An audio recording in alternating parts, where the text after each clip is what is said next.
안녕하세요. 지구과학 읽어주는 유쌤입니다. 저희가 지난 28강에서는 이제 내용의 마무리로 우주의 구조까지 공부를 했었죠. 이번 29강에서는요, 지질도를 분석하는 실습을 한번 해보도록 하겠습니다. 우리가 지난 한참 전에였죠? 강의에서 지질도를 어떻게 해석을 하는지에 대해서 수업을 했었어요. 실제로 어떻게 구체적으로 분석을 하는지에 대해서는 시간상 생략을 했었는데요. 이번 강의를 통해서 한번 확인을 해보도록 하겠습니다.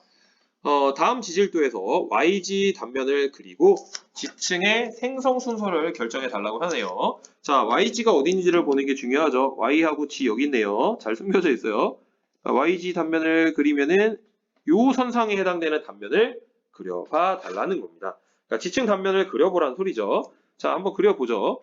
자, 요렇게 지금 일단은 나와 있는데, 일단은 지금 단면을 그리는 거 지금 기억나시나요? 자, 단면을 그릴 때는 이런 식으로 가장 먼저 해야 될 게 이 그림에서 등고선을 보시고요. 등고선에 해당되는 선들을 그리셔야 됩니다. 근데 우리가 YG 단면을 그리는 데서 보면은 제일 높은 데가 1100m예요. 1100m, 1000m, 900, 800, 700까지 나와 있죠. 그래서 이렇게까지 우리가 그림을 그려놨고요. 우리가 이 단면을 그리는 선상이 YG가 여기 있죠. 자, 제가 다시 한번 선을 그을게요. YG가 여기 있기 때문에 이 단면을 그리는 선과 평행하게 그리는 거에 아주 중요합니다. 왜냐면 이게 삐뚤어져도 보정을 할 수 있는데 우리 보정 안 배웠어요. 그건 대학 가서 하는 겁니다. 그러니까 우리가 애초에 그릴 때는 이렇게 평행하게 아예 등고선을 그려놓는 게 필요하고요. 이렇게 그려놓고 가장 첫 번째 하는 게 뭐라 그랬어요, 여러분? 자, 이게 점이 있는데 점 무시하시고 가장 먼저 해야 될 거, 지형의 외형을 그려야 됩니다. 외형을 그릴 때는 어떻게 해요? 등고선을 그려야겠다. 등고선. 자, 등고선을 그려야 되니까 한번 그려보겠습니다.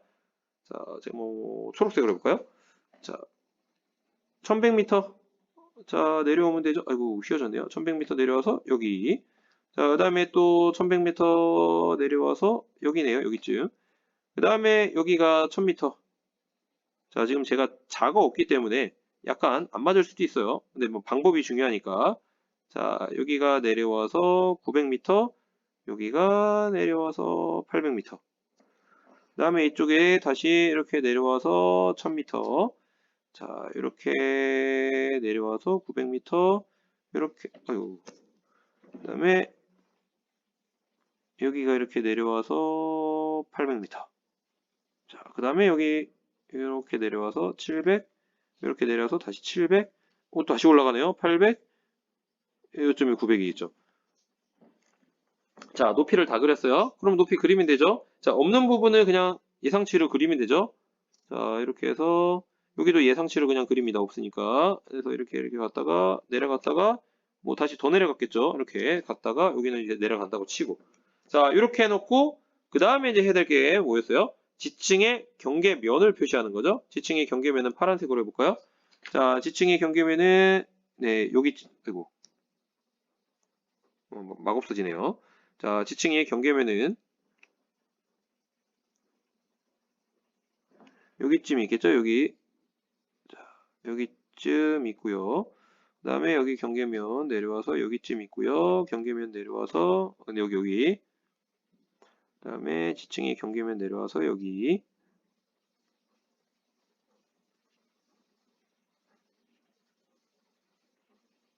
여기쯤 있고요. 그 다음에 지층의 경계면 내려와서 여기. 경계면 내려와서 뭐 여기 비슷하게 있네요. 자꾸 이렇게 그림을 그리려니까 엉뚱한 것들이 막 눌려집니다. 그 다음에 여기 뭐 이런 식으로 나오니까 자, 이거를 가지고 지층의 경계면을 다 그렸습니다. 자, 그 다음에 이제 어느 지층이 어떻게 기울어진지를 찾으려면 주향을 파악을 해야 한다 그랬죠. 자, 주향을 파악을 해봅시다. 주향.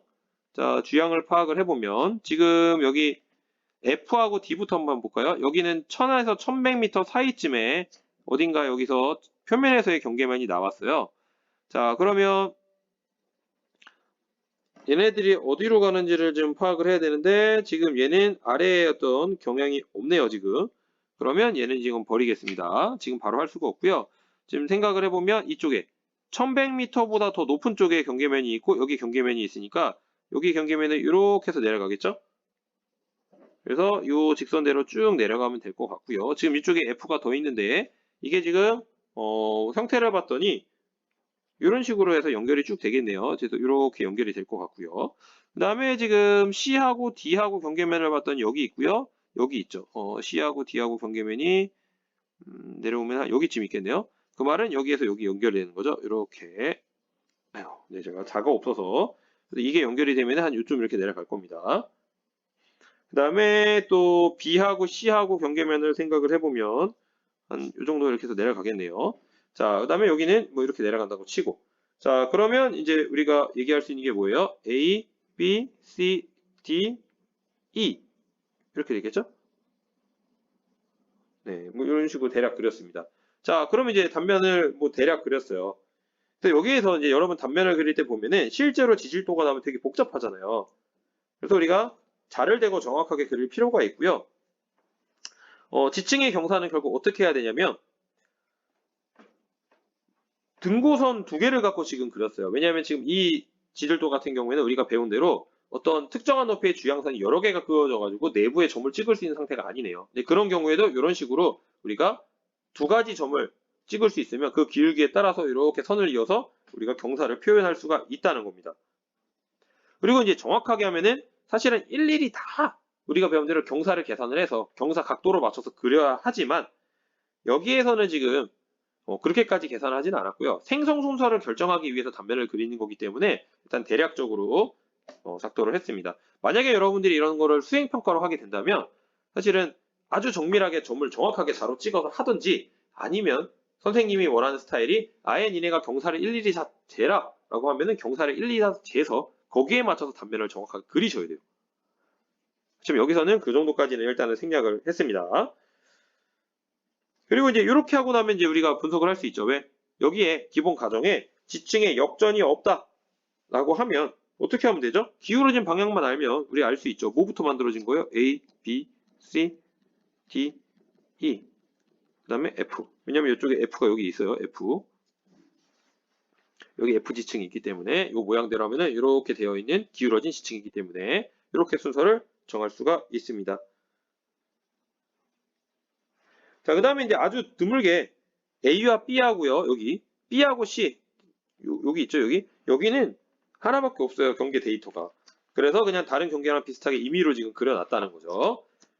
자, 이런 식으로 해가지고 답을 해보면 제가 지금 막 그려놔가지고 좀 지워볼게요. 지우면 나와라 그림.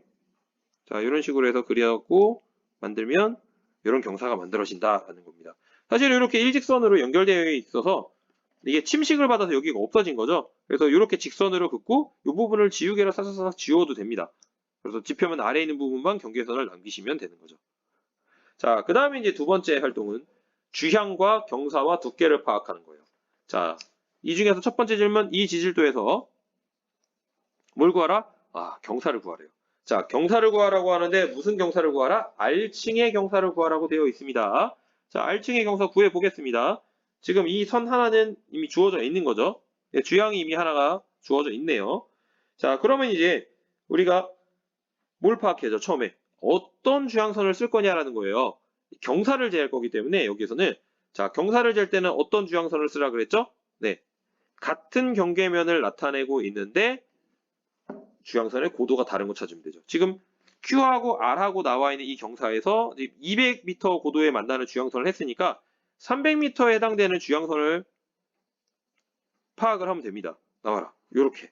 요 주향선을 우리가 사용을 하겠다는 겁니다.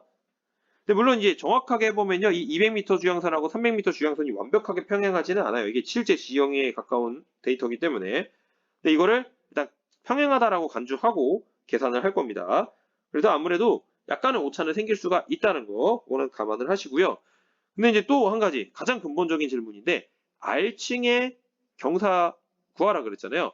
그러면 이제 여러분들이 실제 주어졌을 때 뭘 헷갈려 하냐면은 QR 경계면에 해당되는 걸 쓸 건지 RS 경계면에 해당되는 걸 쓸 건지 헷갈려 한단 말이에요. 그러면 이제 상식적으로 우리가 경사라는 거는요. 이렇게 돼 있을 때 이렇게 기울어지면 이걸 경사라고 하잖아요. 그러니까 기울어진 방향만 파악하시면 되거든요. 자, 그러면 이거를 우리가 단면을 그리는 요령을 아니까 바로 그려볼게요. 자, Q, R, S, T 어느 쪽으로 기울어져 있나요? Q하고 R하고 기울어진 걸 보면요. 이 그림에서 보면 점점 위쪽으로 갈수록 주양선 높이가 올라가죠? 그러면 그걸 단면으로 그리면 어떻게 돼요? 이렇게 된 거죠. 그 다음에 나머지들도 주양선이 올라가는 경향을 보게 되면요. 이런 식으로 되어 있습니다. 기울어진 방향이. 그죠?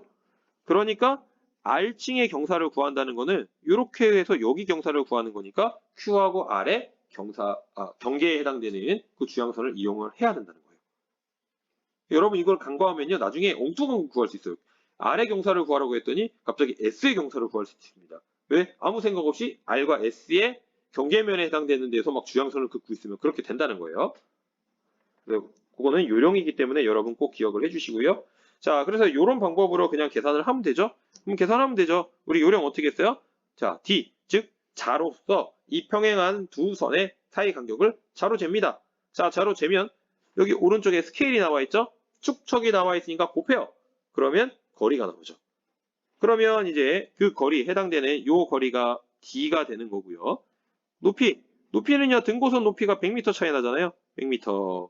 그러니까 여기 세타라고 하면은 탄젠트 세타가 D분의 100이 되는 거죠. 그래서 D를 우리가 얻을 수 있기 때문에 계산하면 세타를 얻을 수가 있다.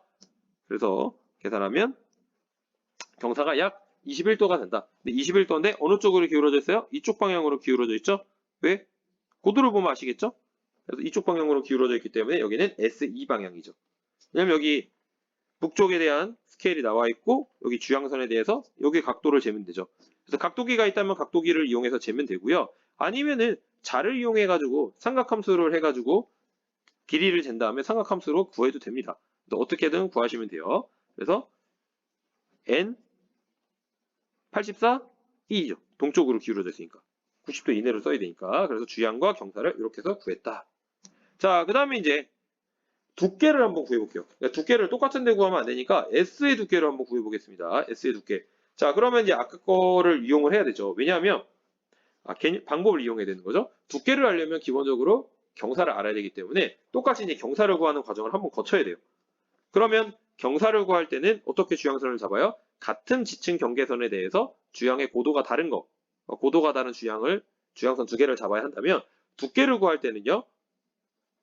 앞쪽 경계, 뒤쪽 경계, 서로 다른 경계를 알아야 되는 거고 같은 고도로 구해야 되죠. 그래서 주양선 최소 3개가 있어야 된다라고 이야기를 했습니다. 자, 그러면 이제 단계별로 한번 가보죠. 자, 여기 이제 확대를 했어요. 그 부분만 이제 S를 구할 거니까 마찬가지로 D의 길이를 축척을 이용해서 여기 축척 나와 있으니까 환산을 하고요. 그러면 탄젠트 세타는 D분의 H다. 이 H는 100m죠, 지금 여기는. 그래서 X층의 경사를 측정을 합니다. 그래서 아까처럼 하면 되니까 계산을 했다고 치면요. 약 몇 도가 나오냐면 23도가 나와요. 23도 SE 정도가 나옵니다. 방향은 SE니까 23도 정도 나온다. 왜냐면 이거 지금 여기서 화면에서 계산하는 건 의미가 없죠. 이게 지금 제가 그림을 늘렸다 줄였다 하고 있기 때문에 이거는 요 그림을 가지고 그대로 A4에서 인쇄를 해서 하는 데이터가 있어서 그걸 가지고 하는 거고요. 지금은 제가 그냥 설명만 드리는 거죠. 그래서 계산 자체는 제가 따로 하지 않습니다. 바로바로 보여드립니다. 자, 그 다음에 이제 L을 구하라고 돼 있잖아요. 두께. 두께 어떻게 구하지? 두께 어떻게 구했더라? 자, 이렇게 구했죠? 자, 경사가 있으면, 아이고, 평행해야 되는데, 그림이 이상해졌습니다. 자, 이렇게 평행하게 나왔으면, 자, 여기, 이렇게 되겠죠? 그럼 여기가 L이죠? 그 다음에 여기 앞에서 우리가 경사 23도로 구했다 그랬죠? 여기서부터 여기까지가 D라고 우리가 이야기를 해볼 수가 있겠습니다. 지금. 지금 여기는 반대로 지금 돼 있네요. 네, 그죠? 자, 지금 표시가 여기가 지금 L이니까 수평거리가 L이고요. 지금 아까 앞에서 두께를 구할 때 이렇게 아니죠. 죄송합니다. 제가 자꾸 헛소리를 하네요. 자, 여기에서 나타나는 대로 우리가 한번 해보도록 하겠습니다. 여기가 D고 여기가 L이죠, 지금. 자, 지금 이 상태에서 우리가 두께를 구할 건데 L을 구하려고 하면 결국 어떻게 해야 돼요? 사인 함수죠? 사인 23도는 어떻게 돼요? D분의 L이다. 그럼 아까 D는 뭐 제가 직접 자로 재서 계산을 하지 않았지만 아까 구했단 말이죠. 그럼 여기 숫자를 아니까 L이라고 하는 요 두께는 아까 구한 D에다가 그대로 sin 23도에 해당되는 값을 넣으시면 됩니다. 그래서 뭐 예를 들어서 제가 갖고 있는 데이터로 사실은 제가 이거를 한글로 해가지고 A4 크기로 해서 갖고 있는 게 있는데 그거를 정확하게 재보면 뭐 94m 정도 나온다라고 계산을 한 겁니다. 어차피 여러분들은 지금 이 데이터가 없기 때문에 이건 뭐 일일이 다 계산하는 건 의미가 없어서 자 이런 식으로 해가지고 우리가 어떻게 계산하는지를 한번 확인을 해 봤습니다. 자 어떻게 지난번에 했던 강의대로 지금 제가 진행하는 거 확인을 하셨나요? 그래서 지질도 분석 실습은 사실은 뭐 내용이 어렵거나 하진 않고요. 지난번 강의에서 했던 설명 기억하시면 쉽게 따라오실 수 있을 거라고 생각이 들어요. 그래서 여러분들이 해야 될 포인트가 뭐다? 단면 그리기를 할 줄 알아야 된다. 그거 보여드렸고요. 그리고 단면 그리기를 통해서는 보통 지층의 생성 순서를 보통 얘기를 합니다. 그 다음에 또 지질도 문제로 많이 나오는 게 주향과 경사와 두께를 구하는 거다. 근데 그때 제가 말씀드린 것처럼 경사와 두께를 구할 때 어느 쪽 경계면을 이용하는지에 대해서는 반드시 주향선을 그려서 이 그림상에서 보시면 앞쪽에 해당되는 건지 뒤쪽에 해당되는 건지 어느 쪽 경계면에 해당되는 주향선을 그려 파악하는지를 여러분 알아내는 게 첫 번째 단계가 되겠고요. 그거에 따라서 이 경사를 구하는 거는 수평 거리를 구해서 축척으로 이용해서 구하고 등고선은 100m 차이 나는 이 그림에서는 그러니까 탄젠트 함수를 이용해서 세타를 구하면 경사 안다. 그 다음에 두께는 뒤쪽 경계면에 해당되는 그래서 서로 앞과 뒤에 지층 경계면에 대한 주향선을 얻는데 대신 고도가 같은 걸 해야지 이런 식의 어떤 단면 그림을 구하니까 두께 L을 구할 수 있다. 그래서 이런 식으로 해서 우리가 계산을 하면 된다는 겁니다. 자, 이렇게 해서 여러분 꼭 한번 연습을 한번 해보시고요. 아마 뭐 수능이나 모의고사 같은 거 기출을 찾아보시면 이렇게 지질도를 분석하는 것들이 나와 있을 거예요. 반드시 한번 연습을 해보시기를 부탁드리겠습니다. 네, 수고 많으셨습니다.